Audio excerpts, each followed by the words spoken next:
my name is Paula McGurdy and I am a visual artist based in Dublin in Ireland.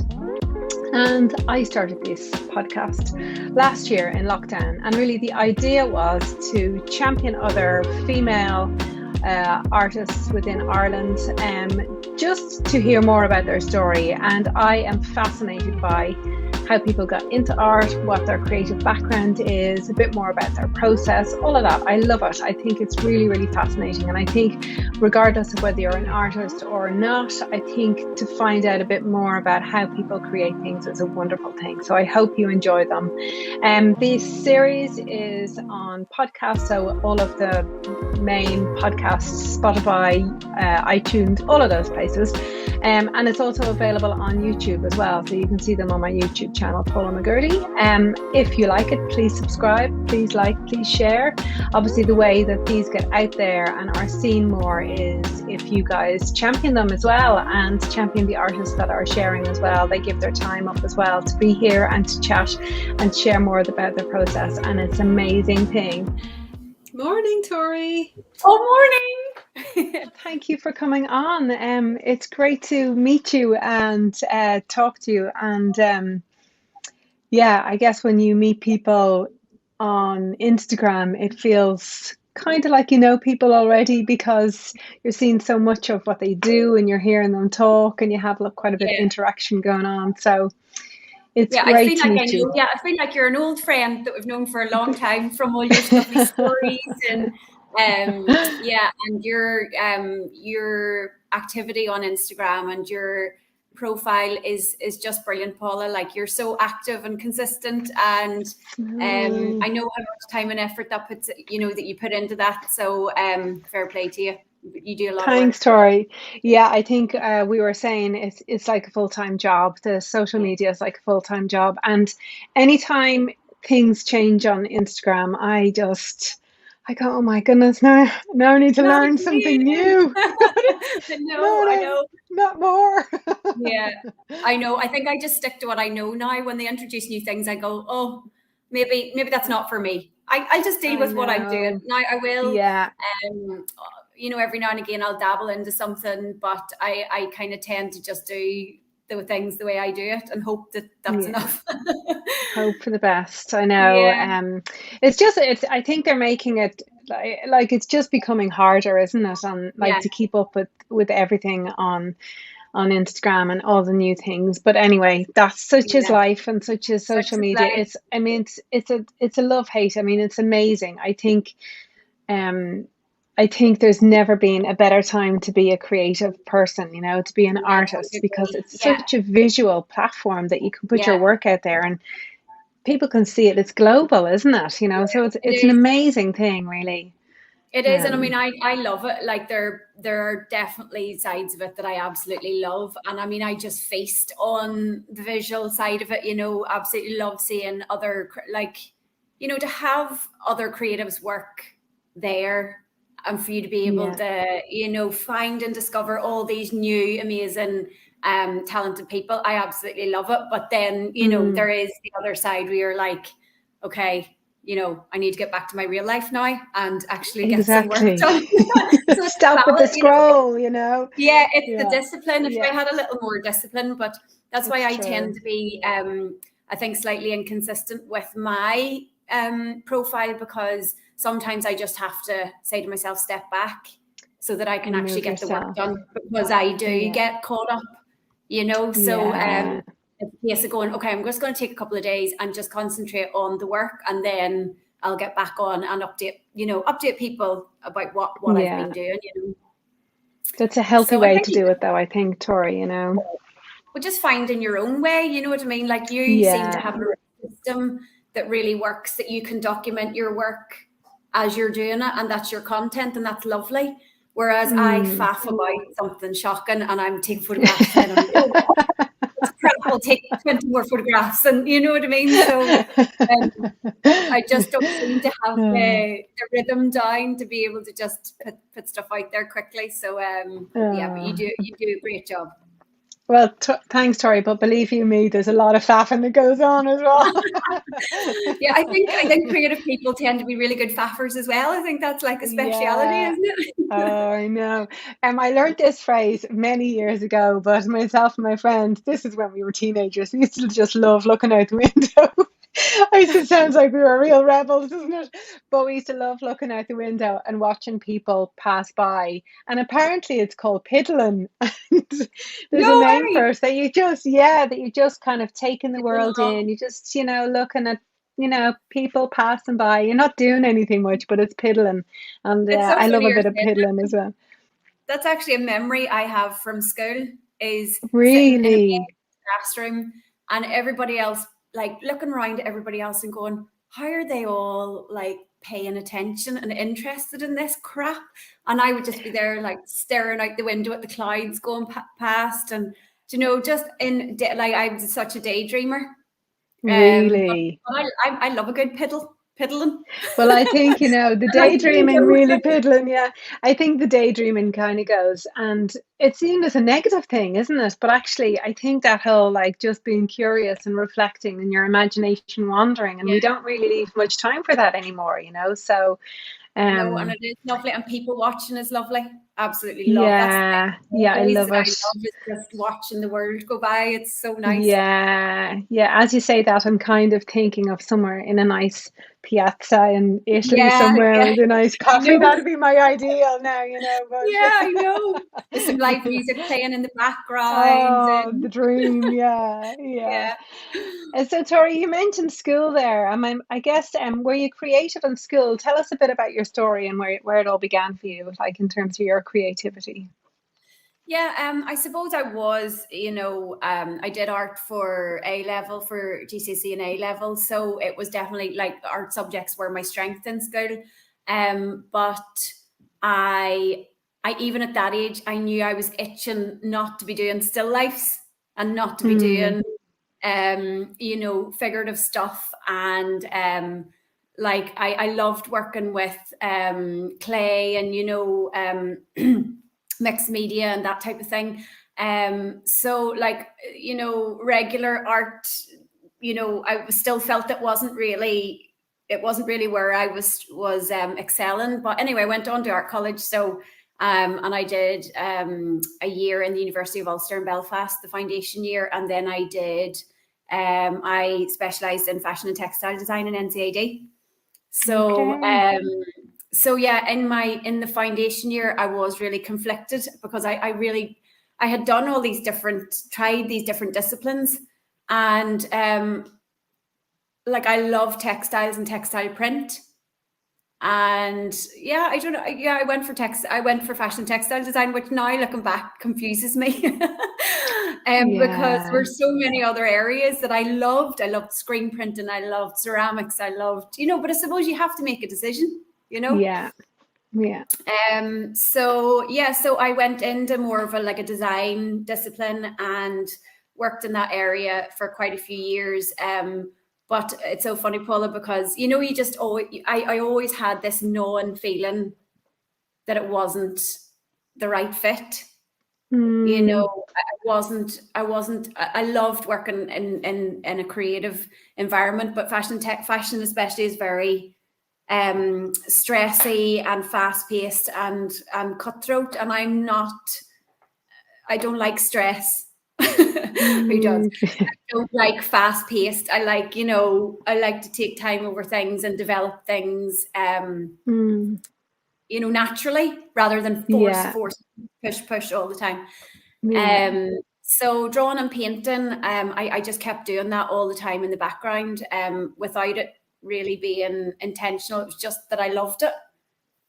Mm, And so then really like becoming a full-time, artist has only happened since I've had my two kids and been at home more, and really decided that I love it so much that I have to do it every day. And I'm choosing not to do a job every day that I don't love, because life is mm, too short and I can't. mm. I love that. Um, Yeah. yeah, so that's been where, how I've come to be where I am now, and Like I agree with you about, you said you don't agree with the starving artist mentality, and I don't either. And I like, when I was telling people to begin with, I'm going to, you know, my full-time job now is going to be painting. I'm going to be, people were like, are you cracked? What the heck? Yeah. Are you actually meant? And I was like, no, you can make a living doing this. You can. And Yeah. I really believe that. But it's difficult. It's really hard. And you know, people take a lot of convincing. But yeah, getting to do what you love just has to be the thing, you know.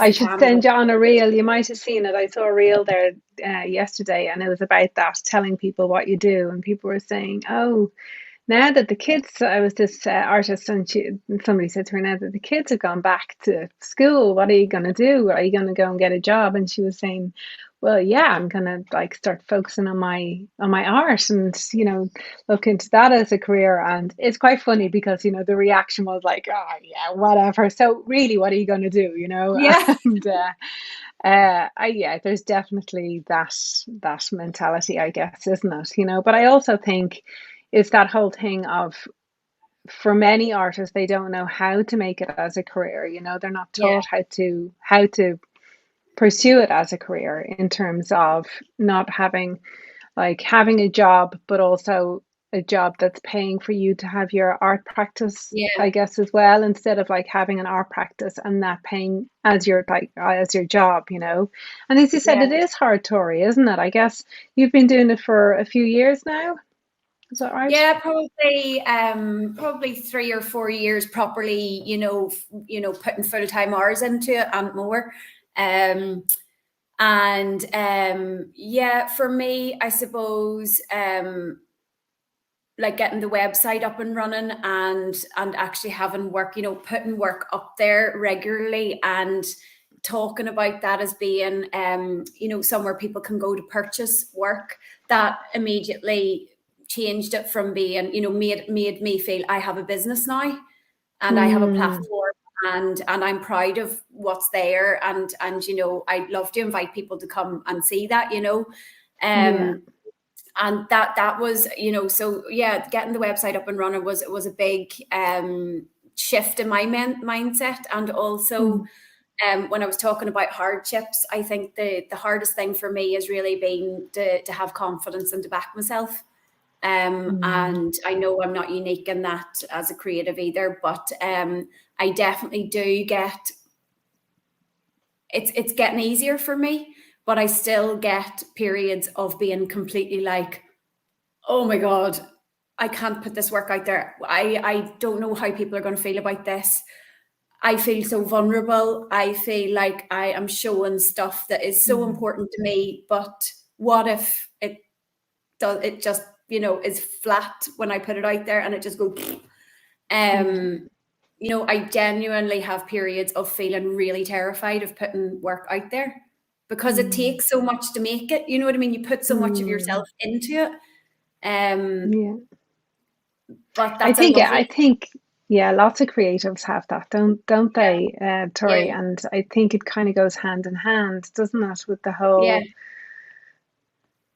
you know, the whole journey of being a creative. How do you combat that then? Do you just do it anyway? Is it kind of just like, feck it, I'll just put it out, or I get to that stage, but it takes a while, and I know I can sense it in myself, because I know I start procrastinating like a mental person. So I'm like, you know, I'll say to myself, okay, I'm gonna put new work up and talk to my newsletter subscribers about it next week, by the end of next week, and it'll come to the end of next week, and I'll go, oh God, no, I can't do it this week, because, you know, there's this and there's this and there's that. And I start kicking the can down the road, and I go, okay, you know, I'm definitely resisting this, and I'm feeling really uncomfortable with it. But yeah, now I just try to just stick to deadlines that I make for myself, you know, because I work better with deadlines.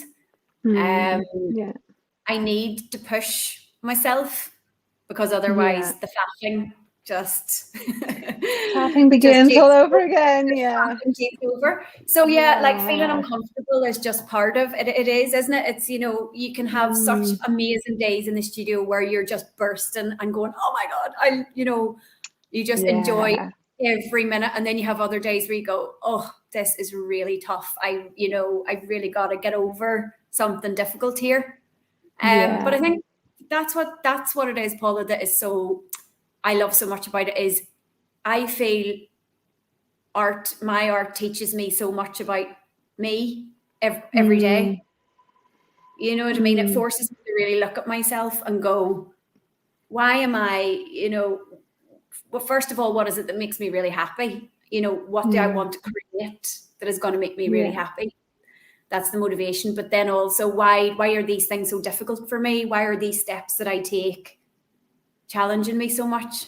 And then you get reflective and you can learn more about yourself, and accept things about yourself that maybe would have been hard to accept, And then I guess you learn once you push through that then and come out the other side and realize, actually, I did that and it wasn't as bad, or, people loved it, or, it turned out better than your expectations, I guess, so the whole learning cycle then kind of begins again, I guess, Yeah. But yeah, the mindset thing is huge, isn't it? Like that part of the self-confidence you have to have. I feel like as a creative, if you're pursuing it as a career, you have to have so much self-belief and determination to continue to show up, make the work, and then put it out into the world. And it is that vulnerable thing, like what you were saying as well, Tory, just that vulnerability of when you put so much of yourself into your work and then you're putting it out into the world and, it doesn't get received in the way that you thought, or it doesn't sell or whatever.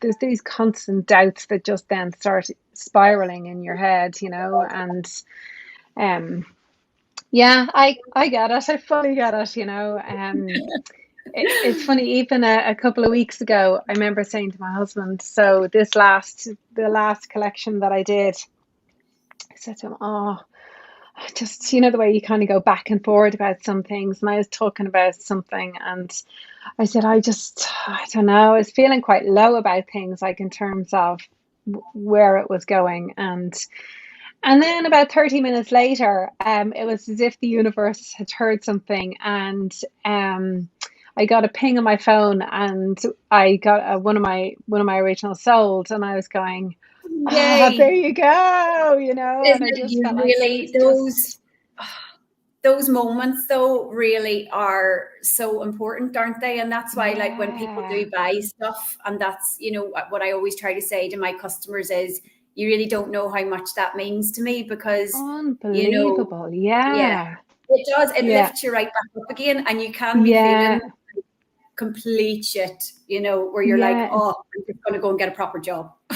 Yeah, exactly. And I do it every time. Well, like every time I'm about to add some new work or release something new, I always say to my husband, I just don't know. Like I loved it, and and I put so much, but now I'm like, shit, I don't know. Do I love it anymore? And he's like, you do this every time. You do realize that you say this to me every time, and I'm like, do I? You're going to have a little recording now with all of the various conversations that you have to remind yourself, that this has happened before and you've been through it and it's gone really well.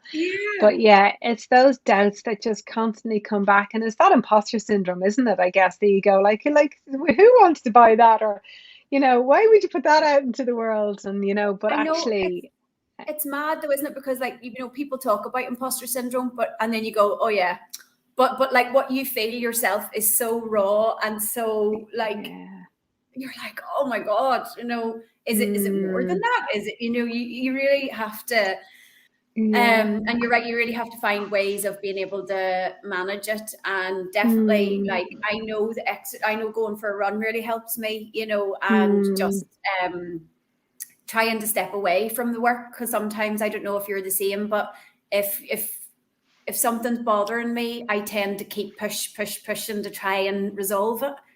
Whereas I know from experience that sometimes just leaving it behind for even a day, just saying, look, it's not going the direction I wanted to go in, having space from it is way better than being, pushing, trying to push it in the right direction. Yeah. But I'm really stubborn. And that's what, when you said there, you need to be really determined. I think that's the one thing that really, keeps me going is I'm really pig-headed, and I don't like things to beat me. So, so I really will keep going at something if I set my mind to it. So that's something. That's brilliant. Yeah, well, it's obviously paying off though, Tory, because your work is really beautiful and you seem to be doing well, and you're doing prints as well. Is that right? You sell prints and your originals. Is that right? Yeah. So I was only selling originals up to maybe, was it about this time last year, and then I've introduced my prints, and they're going really well. So I've had a very good year, Paula. The pandemic or during the whole pandemic has been very busy, and I'm absolutely delighted, because when the whole thing kicked off, I was like, oh my God, is this it? Nobody's going to be buying anything. And it was really good, really good for business. The prints are going well, and I like selling the prints. I think art should be accessible for for everyone. So I love being able to offer work at lots of different price points.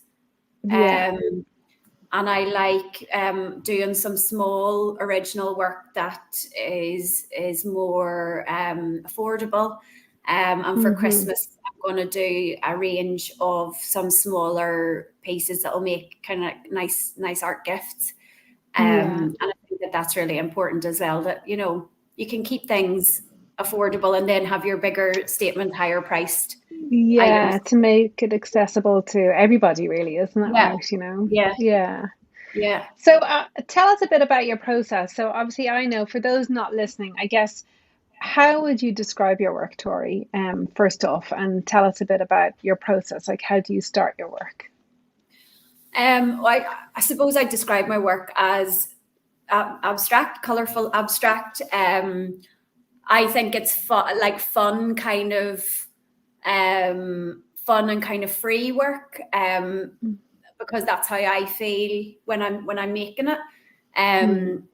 The process does tend to be very intuitive and organic. I do start sometimes with sketchbook work, which are like little compositions, usually just in pencil, and that'll give me like the initial kind of idea of a layout or a very loose plan, but it evolves. It never stays exactly as that original sketch was, because I love layering colors over other colors and transparent colors over more definite blocks underneath, and adding mark making. So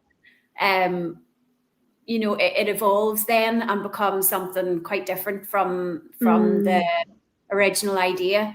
But it's definitely color play, mark making, and I don't know, it's just creating something that I think is a really beautiful thing, and that really lifts me and gives me such a buzz, so and I think that it has that effect on the person who buys it and hangs it on their wall. Your color palette is quite distinctive, I guess, isn't it? It's beautiful, like the pinks and the greens and stuff, which is lovely color combination, I do. I love green. I've always loved green, and like I have a friend in college, and she's like, when are you going to get over green? She's like, even when you were in college, green was your thing. And I was like, I'm not going to get over it, because it is my thing. I've even worn my honorary green top for you today, Tory. This stuff you'd look better over here in this screen. So I love color, and it's funny, like when you're saying a distinctive palette, because I love, there's so many other colors I love, like orange and rusty colors, and And sometimes I introduce them and then I'm like, no, take them out again, take them out again. It's funny. Yeah. But the process as well, like you were asking about my process, I love, I don't know about you, but do you listen to music when you work? I listen to sometimes music. I listen to loads of podcasts or audiobooks. Yeah. I don't really take anything much on board, to be honest with you, but it's like company or something in the studio. I can't work with other people around really, but I like to have something going on, you know. Otherwise the silence is too much maybe. I mean sometimes, but do you have music on then, Tori? Would you listen to I always have music on. And see, you sit at a desk, don't you, when you work? Yeah, a desk or else just up here at the wall. Yeah. No, I would listen to music, and I don't really work at a desk. Like the canvases or the paper would be on the floor or on the walls. Because I like to be far away, you know, like far away from the surface, just because I find that my marks are looser that way. And I like listening to music, but like I like listening to, I love listening to like dance music and electronic music, and you know, music. So a lot of music that doesn't, instrumental stuff that doesn't have words, because lyrics, I just like that. Yeah, it's like white sound then, but there's a rhythm. Yeah, I get you. So you're having your own dance little rave in your studio then, you know, when you're painting. I actually do. And my neighbours laugh their heads off because they're like, they know what I'm painting because they can hear the music pumping away in the back. And like there's a window in my kitchen that looks out on the studio, and my kids and my husband are always laughing because they said my arse is shaking and I'm bumping about the studio. It's your happy place, Tori, yeah. I just get lost in my own little world out there. So so that movement and like free, I know, you know, that feeling when you're dancing, you feel really free and really uninhibited, and that's all a part of what I love about abstract work is let go of control in a way. You know, it's totally imagination. It's total getting rid of all inhibitions, you know, and just letting it go on the page or on the canvas. And that's where the fun is it for me. It feels so free, you know. And I guess it's that thing of losing yourself in it then as well, isn't it? You know, you're losing yourself in the flow, I suppose, as well, and the music helps you with that. Yeah, it's a lovely place. It's a lovely place to get to, isn't it? When you realize a couple of hours have passed and you haven't even felt them. You haven't even picked up the kids from school. No, and you're like, gotta go. I know. Yeah, there's always that. The morning just completely disappears. It does fly by, doesn't it? Yeah, definitely. So I saw you the other day, and you do something similar to me. You had like a little bit of like paper, looking for a bit of paper, a little bit of paper, and you attached it to your canvas, and it had some marks on it, just to see how it was going to look, and you left it there. And I do things like that, so I was like, oh, I love that you did that as well. So that was process. I only copped on to that like recently, because I would, you know when you think, oh, I'd go in with a really bright bit of pink there, and I'd paint it in, and then I'd be like, no, that's not right. So I'm like, why don't I just paint the pink on another piece of paper? And it's lovely to be able to really visualize something before you make the next move.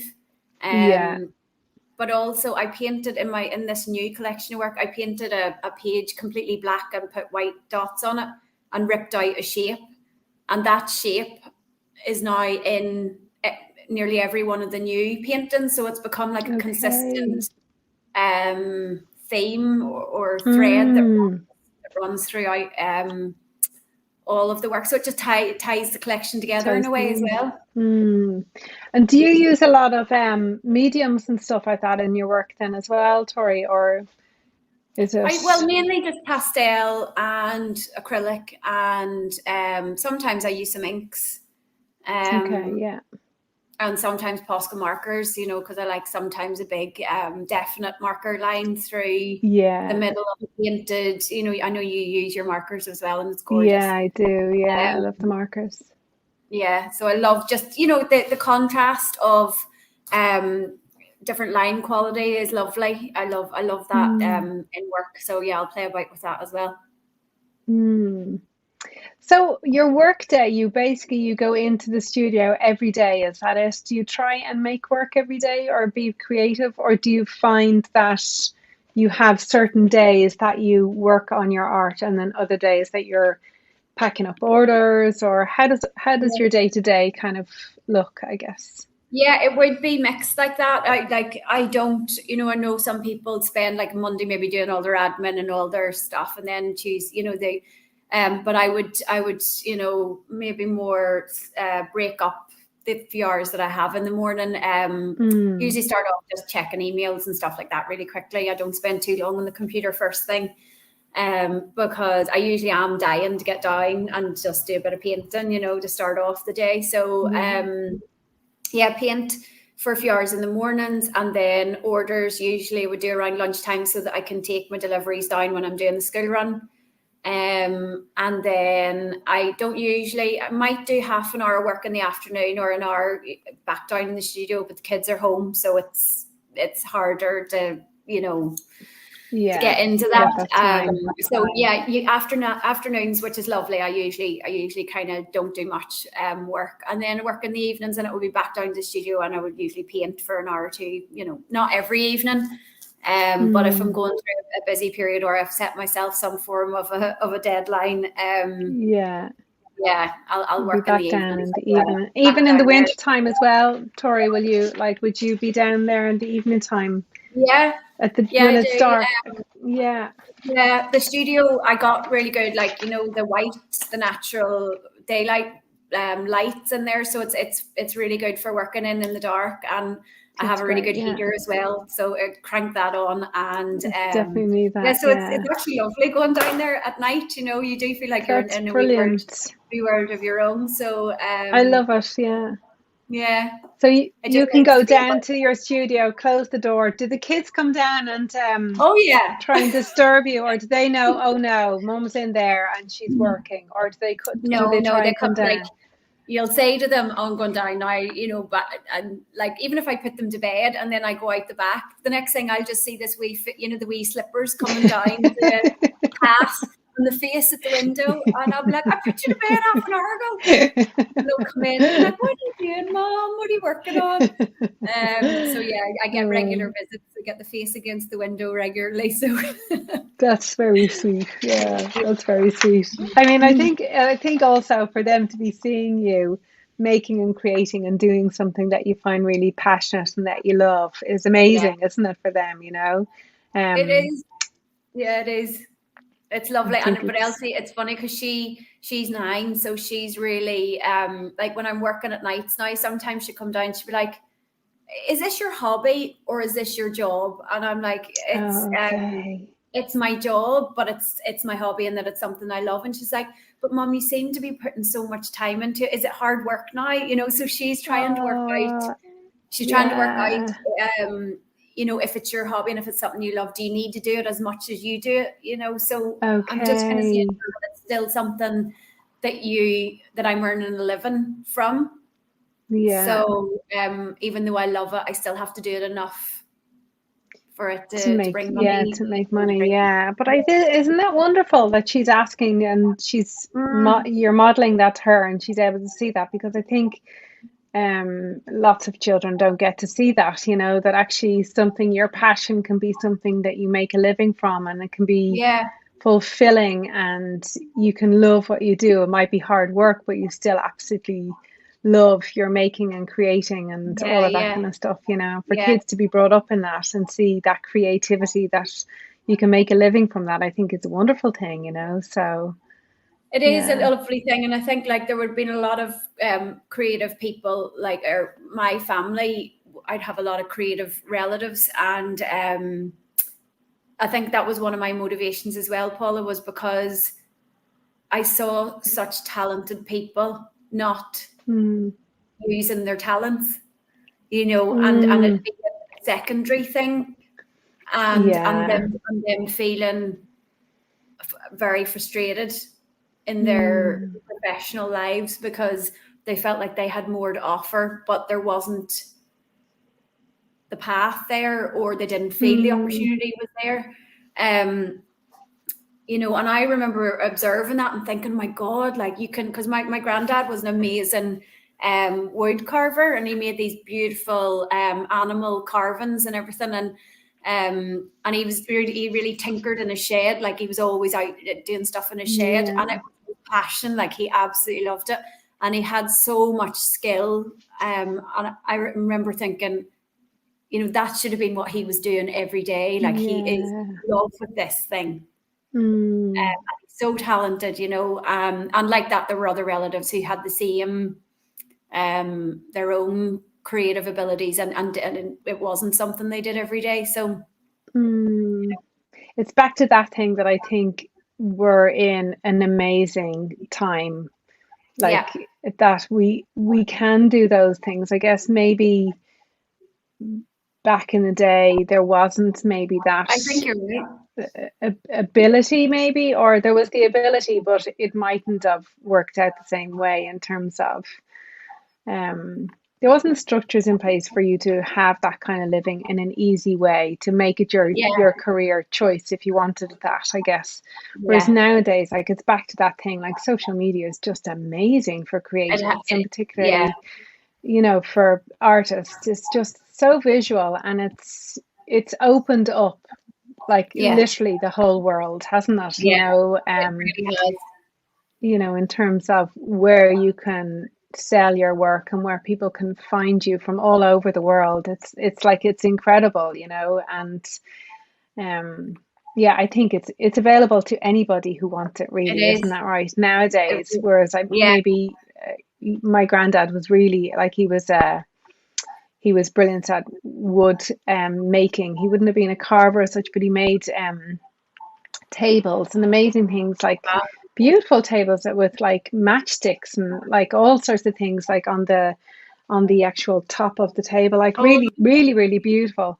And like that, it was, I guess, like that whole thing of tinkering and it as a hobby. Whereas nowadays I can see that if you were doing something like that, you could easily have your own business, your own Instagram account, your own Facebook account, and you know, be making a living from it as well, isn't it? You know.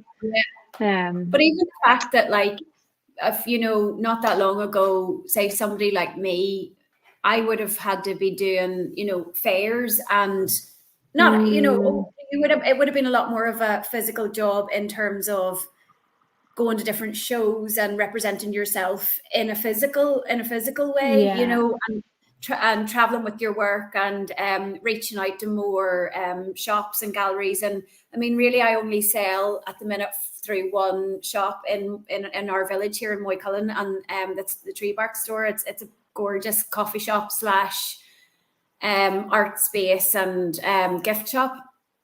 But like, I sell my work mostly direct, whereas like that would, you know, it's amazing to think how much you know, actual ground work that would have taken before the whole social media thing. So we're so lucky. It's so true. Speaking of that, you were talking about kind of getting your business up and running a few years ago. Did you put anything into place in terms of seeing it as a business? And I mean, did you do your own like website? How did you get into the mind space? I guess for those who are listening and thinking about something like this, how did you start off? How did you get into the mind space of seeing it as a business? Or what things did you do yourself that you had to incorporate various different things in your business to make it that way? I did do a few courses. I did at the local enterprise office, start your own business course.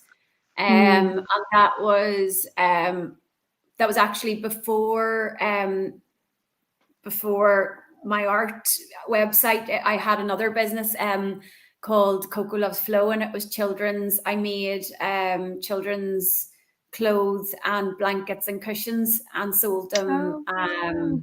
So that was when, you know, when I was in baby head, because I had babies, you know, and I for them. So then I turned that into business. So I did the LEO course with that, and then I started selling paintings really before I decided I was gonna, you know, have a business selling my art. People started buying some work that I had made at an art class that I did in Galway, and then more work started selling by word of mouth, and then that was the catalyst. Then I was like, I want to be able to sell work to people that I don't know as well. So I did the website myself. It's Wix website, and literally, Paula, like, just used photographs that I took the photographs myself, and anything that I didn't know, I went online and looked it up, or did a course, or Google, you know, did a workshop, or but in terms of the mindset of a business, I've done other courses, like do you know Tara from the Biscuit Community? I did one of her courses. That was fantastic. And I've done some workshops with Kate O'Dwyer as well, visibility. She's a visibility coach, and she's another gorgeous person. And I think we have some brilliant coaches and mentors in Ireland who are really getting behind Irish creatives and Irish small businesses, and helping us get, you know, push forward and get to the next level. So so using you know, making those connections in Ireland, and the brilliant resources that we have, and that's all through Instagram. Meeting those people, meeting you, meeting Kate, meeting Tara. You know, that's come all through Instagram. So, you know, you don't only have the outlet there, but you have like the support and the people that can help you do what it is that you want to do. Yeah, it's a great community, isn't it? Like, and I think for the majority of people are really wanting to cheer each other on, you know, and see others succeed, I guess, as well, which is amazing. It is. What would you say one of the things that you find most challenging about being an artist or creative? Probably financial unpredictability is difficult. You can go through to periods of things being really good and having a really good month, and then you can go through a month where literally there's nothing. You know, so that's really hard going. I mean, in terms of just like, you know, the practicalities of planning your finances and knowing how you're going to manage that, and with that comes, you know, you've got periods of real highs because you're like, oh my god, this is amazing. There's loads of orders, and and then go through the holy shit, nothing has sold in 2 weeks. What is going on? How come nobody loves anything anymore? Like nothing. So that, you know, to navigate the emotional side of that as well as the financial side, that's tough. And the other thing for me would be discipline then, Paula. It would just be, you know, my own, having to be my own boss and say, right, Tory, like, cop on, you know, what's next? What do you know, get some planning in place. You know, what are you trying to achieve? What direction are we going in? What's happening in the next month? You know, because sometimes you do have to have that stern chat with yourself, because it's very easy to just get caught up in the making, I find anyway. Yeah, absolutely. I could just make all day, every day, and just hope that somebody turns up at my door and says, I want it all. I'm just going to arrive and take the whole collection, you know. That's I imagine that's going to happen too. One of these days, Tory, but you gotta have the chat. Yeah, and I find that the planning, I've started doing the planning on a Sunday night. I'm not very good at planning, to be honest with you, but it's been a bit of a game changer for me in terms of, I say Sunday night, but I did it yesterday morning, but I try and have it there for the week so I know what I need to do for that week, because there are a lot of other things that go alongside with doing this kind of thing as well, isn't there? The planning of what's coming out next, who do I need to contact, what do I need to order, all of those various different things. Like, I guess you're the same. Like, do you need to order more prints? Do you have enough rolls for the prints to packaging, all that kind of stuff? And like I was online yesterday looking to order some new packaging, because I love things to arrive. I always love to receive things that are packaged beautifully, so that's really important to me. And I was going online yesterday to order some tissue paper and stickers, and on the website it said lead time 4 or 5 weeks, and I was like falling off the chair going, I can't. But stuff like that, where you need to keep on top of and like people all of a sudden are talking about Christmas all the time, aren't they? Did you notice? Oh my goodness, yeah. And I'm like, all about. I can't deal with the chat about Christmas just yet. But you actually, when you're selling work and you're looking at the year and you go, okay, well, Christmas is a really good opportunity, and you really, you can't let it slip by. Yeah, it's true. And if you're planful with it, then I guess it makes it even better. But I listened to a podcast the other day. I can't remember what it was, but anyway, it was about some indie small business things. And they were saying, oh yeah, Christmas time, you should really be like starting to prepare in July. Like, no, I heard somebody saying that. That is not happening around here. I was thinking the other day, God, I'm really proud of myself. I've been thinking, I actually have sat down and written, what I'm going to do from now to Christmas, like, as in, I kind of have a loose idea. And then I was like, God, I feel like I'm really organized. And then somebody said that, oh yeah, June, July would usually be the time that you'd wrap up your Christmas. You'd in your head know what your plan is for Christmas. I was like, no, that's never going to happen here. No, we're not those people, Tori. That's the thing. No. And I do think also when you're making all of the things, you can't do it all. You can't, like, somebody was saying to me, oh, how do you keep on creating and selling and doing all of those things, and you have your family and all that kind of stuff? And I was like, yeah, but Instagram is just one small reflection of one picture of what is going on in my day-to-day or my life. And you don't see or hear the tantrums, mostly mine. Never mind the children, but you don't hear those, you don't see those, you don't see the mess or the laundry or all of those different things. Like, other things drop along the way, and it's that constant, you're trying to keep things up in the air and juggle things the whole time,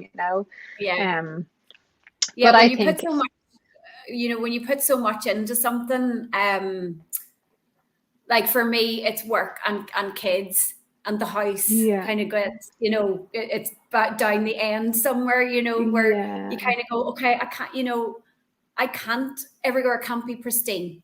The laundry can't be cleared, because that's not where my priority can be at the minute. You know what I mean? Like, you can only do so many things. But balls do fall, when you're juggling so many, and it bothers me sometimes, but then other times I go, do you know what?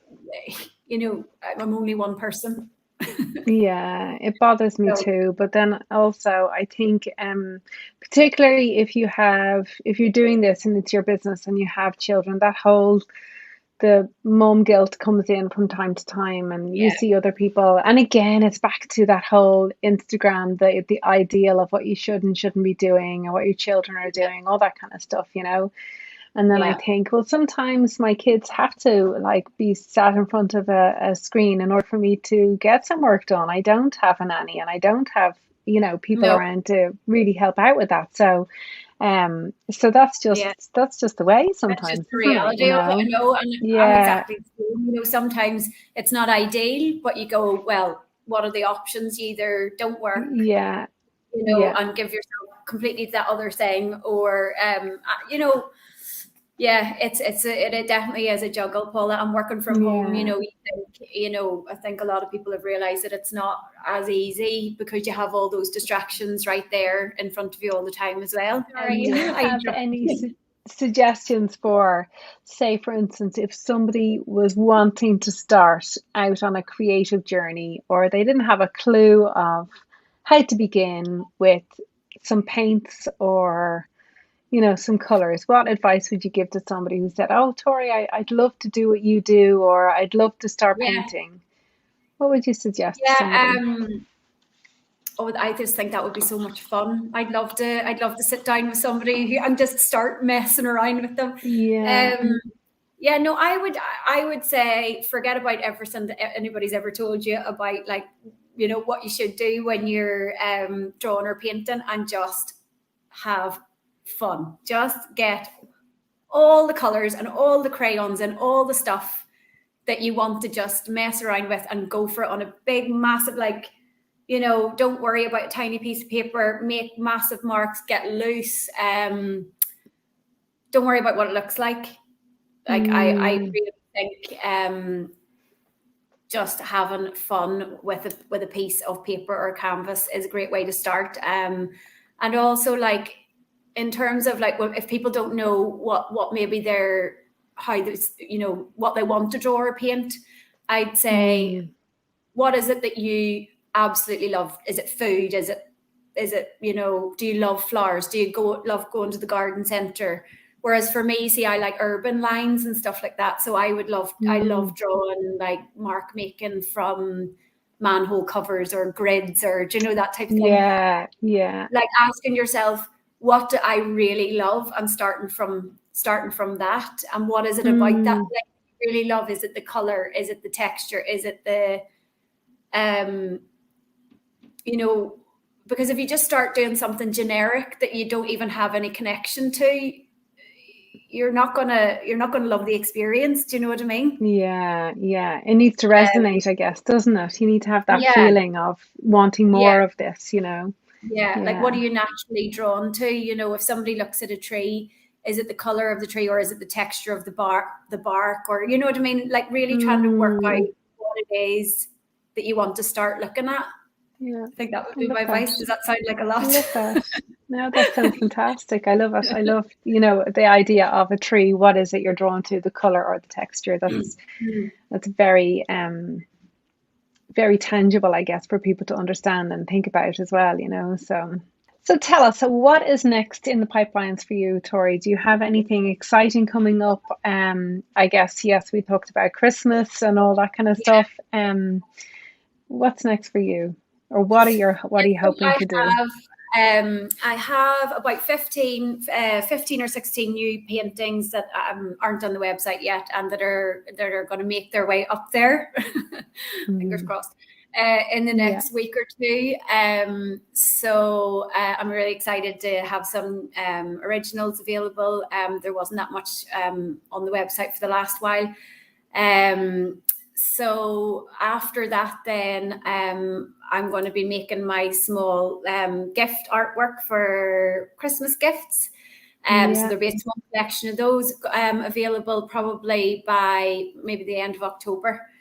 And apart from that, Paula, I'm just going to keep painting because it's just what I love doing. So, you know, like, just going to keep plugging away. I've got some big, massive canvases out there, 1.5 meter by 1 meter that I've been looking at for a while, that I want to tackle, maybe concentrate on 4 or 5 big pieces. And have you worked that size before then, Tory? A meter by meter would be the biggest original size that I've worked on before. And that's so a meter and a half by a meter. It's just my studio is quite small, so I am a bit limited. You know, it's only like a 4 meter by 3.5 meter box. So it's like Tetris, like you move one thing and then you have to move. So you'll need to be doing no more. You need to make sure things can get in the door, I guess, you know, in terms of canvases and stuff. exactly. So so I'm really excited to work on some really big pieces. And yeah, that's the plan. Brilliant. Wow, fantastic. Well, I look forward to seeing them all, Tory. You're going to release them as a collection altogether, are you? Yeah, I am. Yeah, in the next. This time I will. If I'm, because these paintings all just kind of kept happening, I thought, well, there's enough there to release it as a collection. But sometimes I do 2 or 3 at a time, and put those up. But I'll always kind of contact my my newsletter subscribers and give them a heads up first. Yeah, so that's how it's going this time. Fantastic. Where can people find you if they're wanting to know more about you or see more about your work? So the website, toryirvineart.com, that's where all the available work is up there. And if you want any info on me, that's on there. And then on Instagram at Tory Irvine Art, I'm, as I say, I'm on there kind of as much as I can be, quite a lot. My stories you usually get like a good visual of what I'm at every day. In the stories, I'll just pop a few images from the studio. So that's a nice way of keeping up to date with what's going on as well. Brilliant. Tory, thank you so much for coming on today and having a chat. It's been a pleasure chatting to you. And as I'm talking to you, I'm admiring all your beautiful works behind you as well. Thank you so much. I feel like we're mates for years, so it's been so lovely to chat to you. One of these days, I'm sure our paths will join. I'm sure meet up in real life. Yeah. Okay, thanks take care, Tory, and thank you so much.